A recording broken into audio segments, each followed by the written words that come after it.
গতকাল রাত 8টার দিকে একটা অভিযোগ পাই যে আসাদনগর মধ্যপাড়া গ্রামে একটি মধ্যবয়স্ক একটি মহিলার লাশ পাওয়া গেছে। উক্ত সংবাদের প্রেক্ষিতে আমরা উক্ত ঘটনাস্থলে পৌঁছাই। ঘটনাস্থলে পৌঁছানোর পর লাশকে অবজারভেশন করি এবং লাশের শ্রদ্ধা প্রস্তুত করি, পারিপার্শ্বিক বিষয়গুলো অবজারভেশন করি বিভিন্ন জায়গায় এবং বিভিন্ন বিষয়ে। আমাদের অবজারভেশন শেষে আমরা দেখতে পাই, আমাদের তো শেষে দেখতে পাই যে মৃতার ছেলের বউ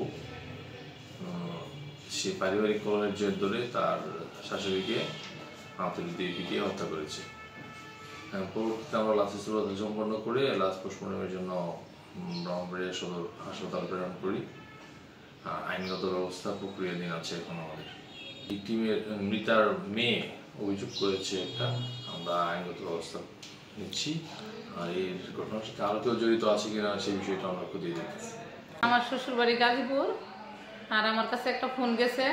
যাওয়ার পরে ফোনে শুনলাম যে আমার মা মারা গেছে। মারা যাওয়ার পরে আমি তাড়াহুড়ো করে আসলাম। আসার পরে দেখি আমার মা লাশ হয়ে পড়ে আছে। তারপরে পুলিশের কাছে শুনলাম, মানুষের কাছে শুনলাম যে আমার ভাইয়ের বউ নাকি আমার মাকে মারছে, হাতুড়ি দিয়ে আঘাত করি। আমি থানায় আসছি। মার জন্য আমি বিচার চাই, কঠিন বিচার চাই। আমার মার যেন যেমন করে মারছে আমিও আমার ভাইয়ের বউয়ের ফাঁসি চাই।